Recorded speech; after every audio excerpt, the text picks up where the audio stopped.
વિદ્યાર્થી મિત્રો, આજે આપણે ધોરણ 11 ના ચેપ્ટર નંબર 3 વનસ્પતિ સૃષ્ટિમાં આપણે અનાવૃત બીજધારી વનસ્પતિનો અભ્યાસ કરીશું. ગઈકાલના લેક્ચરમાં આપણે દ્વિઅંગી વનસ્પતિના જીવનચક્ર વિશે અભ્યાસ પૂર્ણ કરેલો હતો. આજના લેક્ચરમાં આપણે બીજધારી વનસ્પતિઓમાં અનાવૃત બીજધારી વનસ્પતિના સામાન્ય લક્ષણો વિશેનો અભ્યાસ કરીશું. તો હવે સૌપ્રથમ બીજધારી વનસ્પતિ, બરાબર, કે અત્યાર સુધી આપણે જે આગળ આલ્ગી, દ્વિઅંગી વનસ્પતિ, ત્રિઅંગી વનસ્પતિ વિશે અભ્યાસ કરી ગયા, કે જેમાં આપણે જોઈ ગયા કે બીજના સર્જનની પ્રક્રિયા જોવા મળતી નથી. એવી જ રીતના ત્રિઅંગી વનસ્પતિમાં અભ્યાસ કરી ગયા કે ત્રિઅંગી વનસ્પતિમાં બીજ તો જોવા નથી મળતા, પણ બીજ પ્રકૃતિ તેમાં જોવા મળે છે. એટલે કે માદા જે પ્રજનન અંગ છે તેની અંદર ફલિતાંડ નિર્માણની પ્રક્રિયા પણ થાય છે, અને ફલિતાંડ નિર્માણ થઈ ગયા બાદ તેમાંથી ભ્રૂણના વિકાસની પ્રક્રિયા પણ થાય છે. પણ ભ્રૂણના વિકાસની પ્રક્રિયા થાય છે, પરંતુ બીજ નિર્માણની પ્રક્રિયા થતી નથી. એટલે કે ભ્રૂણના વિકાસની પ્રક્રિયાને શું કહેવાશે કે બીજ જેવી પ્રકૃતિ ધરાવતા જોવા મળે છે, બીજ જોવા મળતા નથી ત્રિઅંગી વનસ્પતિમાં. પણ અહીં હવે જે આપણે વનસ્પતિ સૃષ્ટિના વર્ગ વિશે ચર્ચા કરવાની છે, વર્ગો વિશે, કે એવી વનસ્પતિઓ કે જેની અંદર બીજના નિર્માણની પ્રક્રિયા જોવા મળે છે. એટલે કે ત્રિઅંગી વનસ્પતિઓમાં સમય અનુસારે ને ઉદ વિકાસની પ્રક્રિયા થઈ હશે, અને તેની અંદર જે બીજ પ્રકૃતિ ધારણ કરતી જે વનસ્પતિઓ છે તેમાં એવા ફેરફાર થયા હશે કે જેને કારણે ધીમે ધીમે તે બીજ પ્રકૃતિ એ બીજમાં નિર્માણ પામી હશે, અને તેવી વનસ્પતિઓને આપણે અનાવૃત બીજધારી વનસ્પતિ કે આવૃત બીજધારી વનસ્પતિમાં વર્ગીકૃત કરવામાં આવેલી છે. તો હવે બીજધારી વનસ્પતિ એટલે નામ પરથી તમને ખ્યાલ આવી જાય. બીજધારી વનસ્પતિ એટલે કેવી વનસ્પતિ કે જે વનસ્પતિઓ બીજ ધારણ કરે છે, બરાબર, તેની અંદર. અને બીજ ધારણ કરતી વનસ્પતિઓને બે વર્ગમાં વિભાજિત કરવામાં આવેલી છે. એક તો અનાવૃત બીજધારી વનસ્પતિ, જેનો સામાન્ય લક્ષણો વિશે આજે આપણે અભ્યાસ કરવાનો છે, અને બીજો છે આવૃત બીજધારી વનસ્પતિ. બીજધારી વનસ્પતિ, બરાબર. હવે આવૃત બીજ, બંનેના નામ ઉપરથી પણ તમને ખબર પડી જાય. આવૃત બીજધારી એટલે કે બીજની ફરતે આવરણ આવેલું છે, એટલે કે બીજ ખુલ્લા નથી. અને અનાવૃત બીજધારી, અનાવૃત એટલે કે બીજ કેવા જોવા મળે છે, આની અંદર તેની ફરતે કોઈ પણ પ્રકારનું આવરણ આવેલું હોતું નથી, એટલે કે અનાવૃત છે, બરાબર. અને તેને આધારે, એટલે કે બીજની ફરતે આવરણ આવેલું છે કે નહીં તેને આધારે બીજધારી વનસ્પતિને અનાવૃત બીજધારી વનસ્પતિ અને આવૃત બીજધારી વનસ્પતિમાં વિભાજિત કરવામાં આવેલી છે. તો હવે અનાવૃત બીજધારી વનસ્પતિનો આપણે અભ્યાસ કરીશું, ત્યારબાદ આવૃત બીજધારી વનસ્પતિનો, બરાબર. અનાવૃત બીજધારીને ઇંગ્લિશમાં જિમ્નોસ્પર્મ તરીકે પણ ઓળખવામાં આવે છે. જિમ્નોસ્પર્મ એટલે કે તેનો આપણે જો અલગ પાડી તો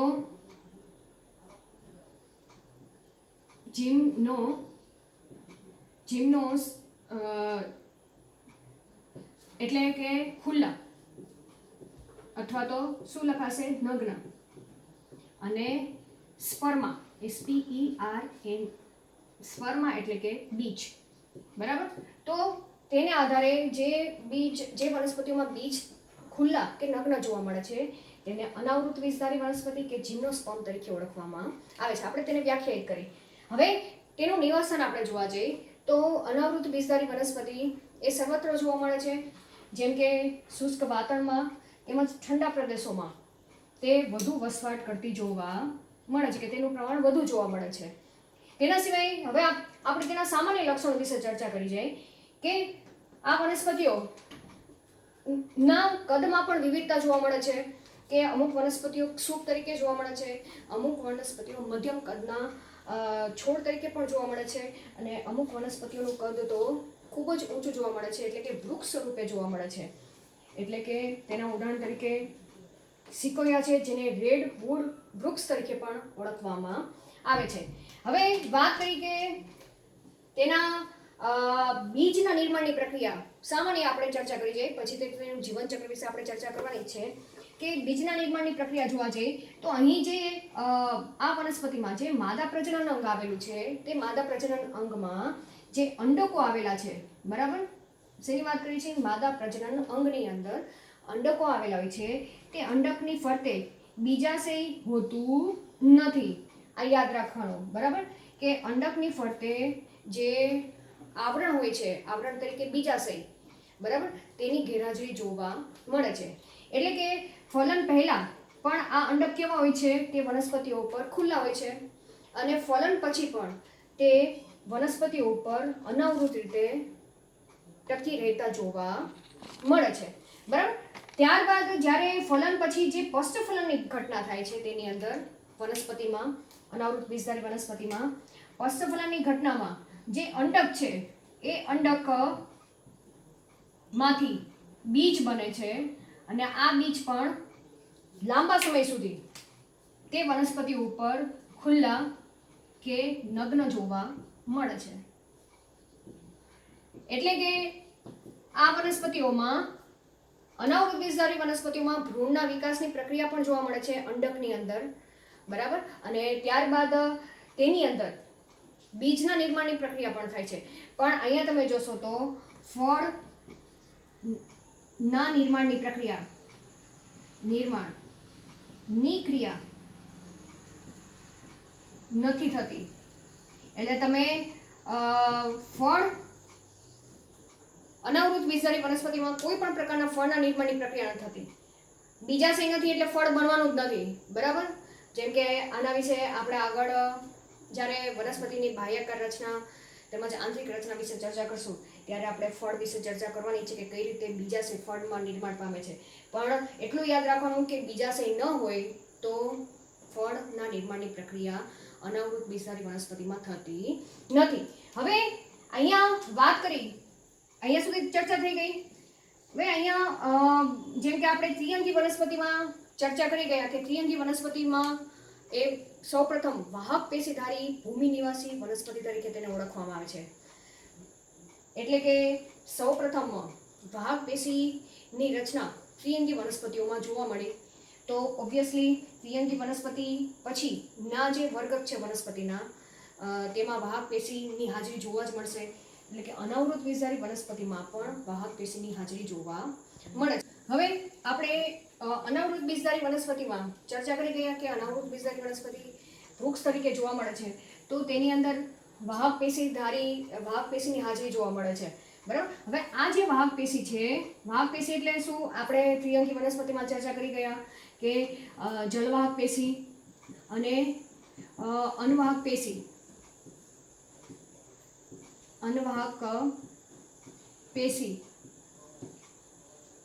ને વાહક પેશી તરીકે ઓળખવામાં આવે છે, અને તેની હાજરી વનસ્પતિમાં જોવા મળે તો તેવી વનસ્પતિને વાહક પેશીધારી વનસ્પતિ તરીકે ઓળખવામાં આવે છે, બરાબર. હવે આ વાહક પેશી, આ વનસ્પતિઓમાં વાહક પેશી તો છે, તેની સાથે સાથે તેની અંદર એધાની પણ હાજરી જોવા મળે છે, બરાબર. હવે એધા શું છે તે બધું આપણે આગળના ચેપ્ટરમાં ચર્ચા કરવાની છે, પણ ફરીથી થોડીક એક માઇનર ચર્ચા કરી નાખી કે એધા એ બીજું કાંઈ નથી પણ સક્રિય કોષો, બરાબર, જેને વર્ધનશીલના કોષો તરીકે ઓળખવામાં આવે છે. વર્ધનશીલ કોષો જે સક્રિય હોય છે અને સક્રિય રીતે કોષ વિભાજનની પ્રક્રિયા કરવા માટે તે સક્ષમ હોય છે.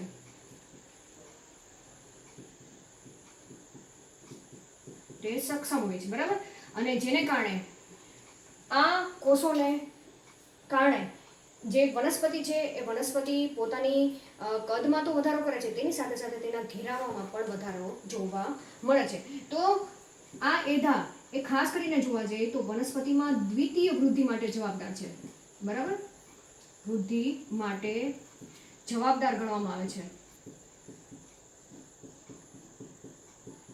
હવે આ દ્વિતીય વૃદ્ધિને કારણે, આમ માનો કે હું તમને એક ડાયાગ્રામ દેખાડું કે આ વનસ્પતિ પોતાના કદમાં અગ્રીય ભાગે પણ આ પેશી આવેલી છે, વર્ધનશીલ પેશીના કોષો અગ્રીય ભાગે આવેલા છે, તો જેને કારણે વનસ્પતિ પોતાના લંબાઈમાં વધારો કરે છે. પણ તેની સાથે સાથે તેનો જે આ ઘેરાવો છે એ ઘેરાવામાં પણ શું થાય છે, ત્યાં પણ નવા કોષો ઉમેરાય છે, જેને કારણે એ વનસ્પતિનું જે પ્રકાંડ છે એ પ્રકાંડ ધીમે ધીમે કેવું થતું જાય છે, જાડાઈ ધારણ કરતું જાય છે, અને જેને આપણે વનસ્પતિની દ્વિતીય વૃદ્ધિ તરીકે ઓળખી છીએ. તો આ દ્વિતીય વૃદ્ધિને કારણે અનાવૃત બીજધારી વનસ્પતિઓ એક વૃક્ષ તરીકે પણ જોવા મળે છે, બરાબર. તો અહીંયા તમે એક ત્રિઅંગી વનસ્પતિ સાથે કમ્પેરિઝન કરી શકો કે ત્રિઅંગી વનસ્પતિમાં પણ મૂળ પ્રકાંડ પણ જોવા મળે છે, બરાબર. પરંતુ ત્યાં પ્રકાંડમાં કોની વાત કરી છે આપણે? ત્રિઅંગી વનસ્પતિની.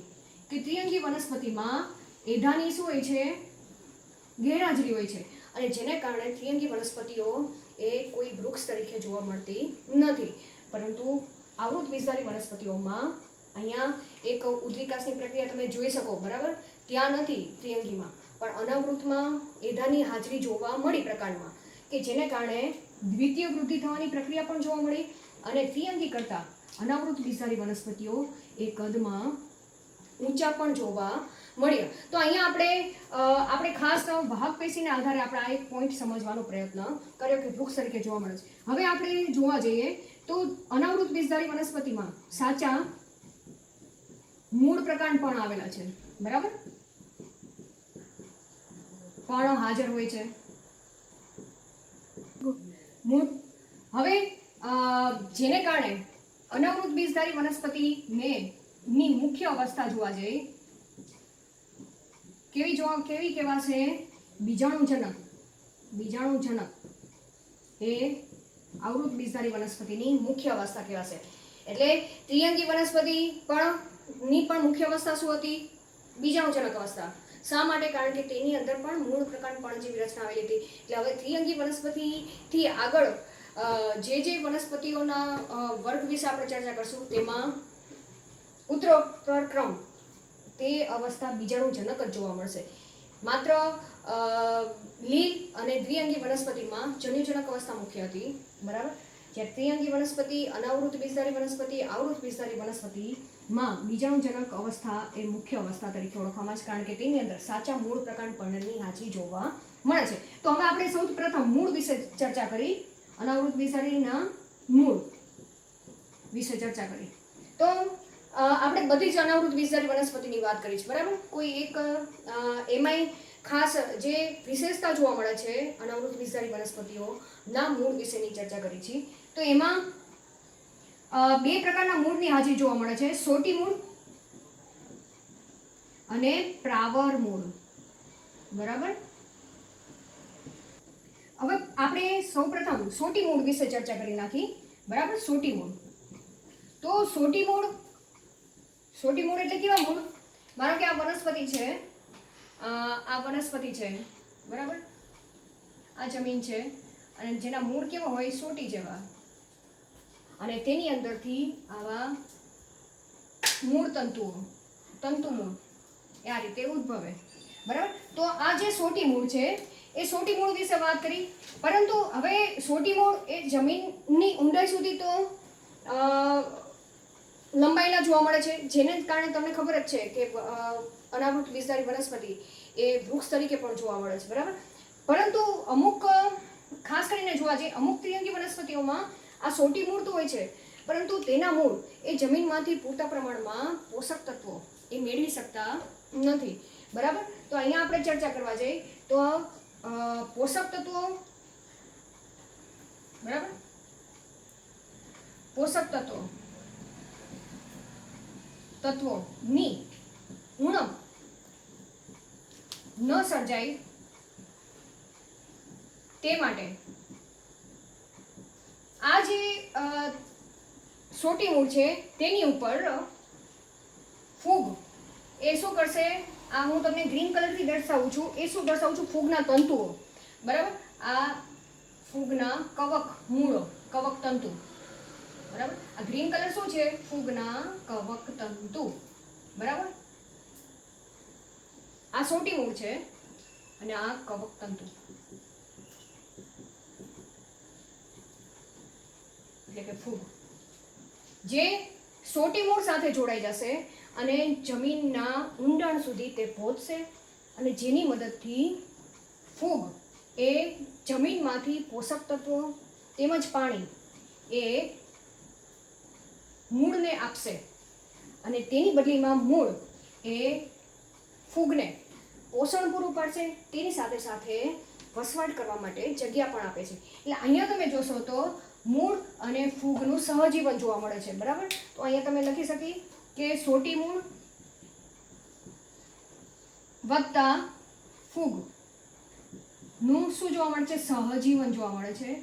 અને જેને કારણે આ જે રચના તૈયાર થઈ, ફૂગ અને મૂળના સહજીવનની જે ઘટના તૈયાર થઈ, બરાબર, આ જે રચના તૈયાર થઈ તેને માઇકોરાઇઝા આવો શબ્દ આપણે આગળ પણ ચર્ચા કરી ગયા છીએ. માઇકોરાઇઝા, બરાબર, કે જેને ગુજરાતીમાં જોવા જઈએ તો કવક મૂળ તરીકે પણ ઓળખવામાં આવે છે. તો અહીંયા આ રીતે સહજીવનની પ્રક્રિયા કરીને અનાવૃત બીજધારી વનસ્પતિ પોતાના વૃદ્ધિ વિકાસની પ્રક્રિયા કરે છે. હવે વાત આવી પ્રાવર મૂળ, બરાબર. પ્રાવર મૂળ, આ જે સહજીવનની પ્રક્રિયા ક્યાં જોવા મળે છે? મૂળ સાથે ફૂગની સહજીવનની પ્રક્રિયા જમીનની અંદર, બરાબર. આ મેં તમને જમીન દેખાડી છે. હવે પ્રાવર મૂળ ક્યાં જોવા મળે છે? કે જમીનની બહારની બાજુએ. તો અમુક ત્રિઅંગી વનસ્પતિ છે, જેમ કે આ ત્રિઅંગી વનસ્પતિ છે, બરાબર. આ જમીન છે અને અહીંયા ક્યાંક આવી રીતના પ્રાવર મૂળ ઉદ્ભવે છે. આ તમને શું દર્શાવું છું?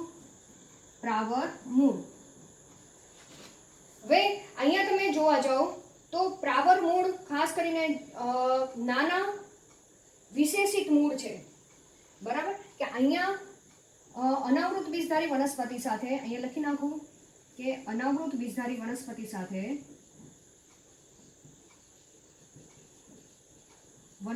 સાથે પ્રાવર મૂળમાં સાયનોબેક્ટેરિયા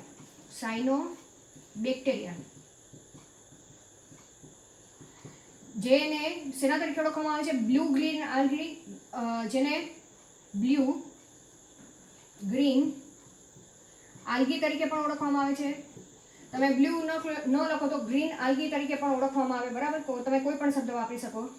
જે શેના તરીકે વર્તે છે? નાઇટ્રોજન સ્થાપક તરીકે વર્તે છે. કે આ જે સાયનોબેક્ટેરિયા છે એ પ્રાવર મૂળ સાથે જોવા જઈએ તો પ્રાવર મૂળ સાથે જોડાશે. આ પ્રાવર મૂળ ક્યાં આવેલા હોય છે? વિશેષ પ્રકારના મૂળ જે જમીનની બહારની બાજુએ આવેલા છે, કે જ્યાં સાયનોબેક્ટેરિયા એ સહજીવનની પ્રક્રિયા કરશે. એટલે અહીંયા પણ એક ઉદાહરણ થયું સહજીવનનું જ તે, બરાબર. અહીંયા અને જેની મદદથી સાયનોબેક્ટેરિયા એ વાતાવરણના નાઇટ્રોજનના શોષણની પ્રક્રિયા કરશે, N2 ના, અને નાઇટ્રોજનનું શેમાં રૂપાંતર કરશે? નાઇટ્રોજનનું ક્ષારમાં રૂપાંતર કરશે, જેમ કે NO2 માઇનસ, NO3 માઇનસ, બરાબર, અમોનિયા સ્વરૂપે. અને એ ક્ષાર એ વનસ્પતિને પૂરતા પ્રમાણમાં મળી રહેશે, બરાબર. આમ મળી રહેશે અને જેને કારણે વનસ્પતિ પોતાના વૃદ્ધિ વિકાસની પ્રક્રિયા કરી શકશે. અને તેની બદલીમાં વનસ્પતિ મૂળને વસવાટ કરવા માટે તેમજ પોષણ પૂરું પાડશે. તો આ રીતે અહીંયા આપણે અનાવૃત બીજધારી વનસ્પતિના મૂળ વિશે ચર્ચા કરી ગયા, કે જેમાં બે પ્રકારના મૂળ આવેલા હોય છે, સોટી મૂળ અને પ્રાવર મૂળ. તો અહીંયા સોટી મૂળ ખાસ કરીને જોવા જઈએ તો શેમાં જોવા મળશે? પાઇનસમાં, કે કવક મૂળ જેવી રચના એ શેમાં જોવા મળે છે? પાઇનસ વનસ્પતિમાં જોવા મળે છે, ત્રિઅંગીની. અને જે પ્રાવર મૂળ છે એ સિકોયા વનસ્પતિમાં જોવા મળે છે. તો અહીંયા આપણે સિકોયા, તેમજ તમે કહી શકો કે સાયકસ પણ બોલી શકો, બરાબર. સાયકસમાં જોવા મળે છે. તો અહીંયા આપણે મૂળ વિશે ચર્ચા પૂરી કરી. હવે આપણે અનાવૃત બીજધારીના પ્રકાંડ વિશે ચર્ચા કરી છે. મૂળ વિશે તો આપણે ચર્ચા કરી ગયા, પ્રકાંડ વિશે ચર્ચા કરી. તો પ્રકાંડ શાખિત પણ જોવા મળે છે અને અશાખિત પણ જોવા મળે છે અમુક ત્રિઅંગી વનસ્પતિઓમાં. જેમ કે આપણે પાઇનસની અશાખિતની વાત કરીએ તો સાયકસમાં એ પણ આ રીતે જ, હવે તેની કોઈ શાખા અલગ પડતી નથી, બરાબર. અને શાખિતમાં 1 માંથી 2, 2 માંથી 4 એ રીતે શાખાઓના નિર્માણની પ્રક્રિયા થતી જોવા મળે છે. તો અહીંયા શાખિતમાં યાદ રાખવાનું કઈ વનસ્પતિ આવશે? પાઇનસ અને સીડ્સ. અને અશાખિત પ્રકાંડમાં સાયકસ આવશે. હવે આપણે પર્ણની ચર્ચા કરવા જઈએ તો ત્રિઅંગી વનસ્પતિમાં પર્ણ સાદા પણ જોવા મળે છે, અમુક ત્રિઅંગી વનસ્પતિમાં સંયુક્ત પણ જોવા મળે છે, જેમ કે પક્ષવત જોવા મળે છે. અને તેના ઉદાહરણ તરીકે સાયકસમાં સંયુક્ત પર્ણની રચના થતી જોવા મળે છે. હવે પાઇનસ એક વાત કરી કે જે પાઇનસ વનસ્પતિ છે, ત્રિઅંગી વનસ્પતિ, જેને સેના શંકુધારીઓ તરીકે પણ ઓળખવામાં આવે છે, કે જેની અંદર શંકુ જેવી રચના જોવા મળે છે, અને તે શંકુ એ બીજાણુ પર્ણ તરીકે વર્તે છે. તે આપણે આગળ ચર્ચા કરશું, બરાબર, કે જેના અંદર પર્ણો પણ આવેલા છે. શંકુ જેવી રચના છે, તેના સિવાય પર્ણો પણ આવેલા છે. તે કેવા છે? અણીદાર છે, બરાબર. અને જેમ કે આ રીતે આપણે ચર્ચા કરવા જઈએ તો તેનો ટોચનો ભાગ કેવો જોવા મળે છે? અણીદાર જોવા મળે છે. અને જેને કારણે જે આ સપાટી, આ પર્ણ છે, તે પર્ણ કેવું જોવા મળશે? પતલું પણ જોવા મળશે. એટલે કે તેનો જે સપાટી એરિયા છે, એ સપાટી વિસ્તાર કેવું જોવા મળે છે? ઓછો જોવા મળે છે. એટલે કે સપાટી વિસ્તાર ઘટાડે છે. અને તેની સિવાય આ જે આવરણ છે, એ આવરણ જેનું ઉપરનું અધિસ્તર છે, ત્યાં ક્યુટિકલનું પ્રમાણ વધુ જોવા મળે છે. એટલે કે આનું પ્રમાણ વધુ હોય તેને કારણે જ્યારે બાષ્પોત્સર્જનની પ્રક્રિયા એ પ્રમાણમાં પર્ણમાંથી ઓછી જોવા મળે છે. તેના સિવાય જોવા જઈએ તો વાયુરંધ્ર એ નિમગ્ન રહેલા હોય છે. એટલે કે વાયુરંધ્ર એ અધિસ્તરની સપાટી પર જ હોતા નથી, પણ સહેજ અંદરની બાજુએ ખૂપેલા જોવા મળે છે. જેને કારણે એ વાયુરંધ્ર સીધા પ્રકાશના સંપર્કમાં ડાયરેક્ટલી નથી હોતા, અને તેને કારણે પણ પાણીનો વ્યય વનસ્પતિમાંથી કેવો થાય છે? ઓછો જોવા મળે છે. એટલે ખાસ આ યાદ રાખવાનું કે ત્રિઅંગી વનસ્પતિમાં પાણીનો વ્યય શા માટે ઓછો જોવા મળે છે? તો એના માટેના બે મુખ્ય કારણ છે. એક તો વાયુરંધ્ર એ નિમગ્ન જોવા મળે છે. તેની સાથે સાથે પર્ણમાં જાડું ક્યુટિકલનું આવરણ આવેલું હોવાથી પાણીનો વ્યય ત્રિઅંગી વનસ્પતિઓમાં ઓછો જોવા મળે છે. હવે આપણે જોવા જઈએ ઉપયોગિતા વિશે ચર્ચા કરવા જઈએ તો ત્રિઅંગી વનસ્પતિઓ વૃક્ષ તરીકે પણ જોવા મળે છે. તો વૃક્ષ તરીકે જોવા મળે તો તેના લાકડાનો ઇન્ડસ્ટ્રીમાં, પેપર ઇન્ડસ્ટ્રીમાં, એટલે કે ફર્નિચર બનાવવા માટે, તેમજ પેપર ઇન્ડસ્ટ્રીમાં તેનો ઉપયોગ કરવામાં આવે છે, બરાબર. તેના સિવાય જે સાયકસ વનસ્પતિ છે, એ સાયકસ વનસ્પતિનો સુશોભન માટે પણ ઉપયોગ કરવામાં આવે છે. સુશોભન માટે પણ ઉપયોગ કરવામાં. તેના સિવાય જે પાઇનસ છે, એ પાઇનસ ના જે બીજ છે, બરાબર, કોના? પાઇનસ વનસ્પતિના બીજનો ખોરાક તરીકે પણ ઉપયોગ કરવામાં આવે છે. તો આમ તેના જોવા જઈએ તો ઘણા બધા ઉપયોગો છે, બરાબર. હવે ફરીથી એક વખત સમરી કરી નાખી, સામાન્ય લક્ષણો વિશે ચર્ચા કરી નાખી ફટાફટ, કે જેમ કે અનાવૃત બીજધારી વનસ્પતિઓમાં અંડકની રચના તો હોય જ છે, પણ અંડકની અંદર જ્યારે ફલન થઈ ગયા બાદ બીજના નિર્માણની પ્રક્રિયા થાય છે, અને બીજ એ કોઈ પણ આવરણ વડે આવૃત હોતું નથી. એટલે કે બીજ નગ્ન કે ખુલ્લા જોવા મળે છે. આ એક વિશેષ લાક્ષણિકતા છે.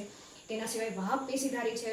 એટલે કે વાહક પેશીધારી છે તો તેની અંદર એધાની પણ હાજરી જોવા મળે છે, જેને કારણે દ્વિતીય વૃદ્ધિની રચના એ અનાવૃત બીજધારીમાં જોવા મળે છે.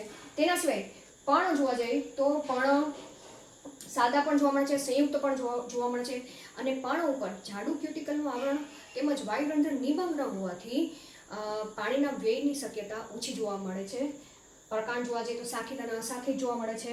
અને પાઇનસ જે શંકુધારી વનસ્પતિઓ છે, તેની અંદર અણીદાર પર્ણોની રચના જોવા મળે છે, જેને કારણે પર્ણની સપાટીનું વિસ્તાર ઘટે છે અને પાણીની વ્યય થવાની શક્યતા ઘટે છે. તેમજ તેની મુખ્ય અવસ્થા બીજાણુજનક અવસ્થા છે. તેના સિવાય જોવા જઈએ તો ઉપયોગિતા વિશે આપણે ચર્ચા કરી ગયા. અને નર અને માદા, હવે પાઇનસમાં હવે આગળ આપણે ચર્ચા કરીશું કે તમારી લિંગી પ્રજનનની પ્રક્રિયા કેવી રીતે થાય છે, અને તેના જીવનચક્ર વિશેની ચર્ચા આપણે આગળ કરીશું.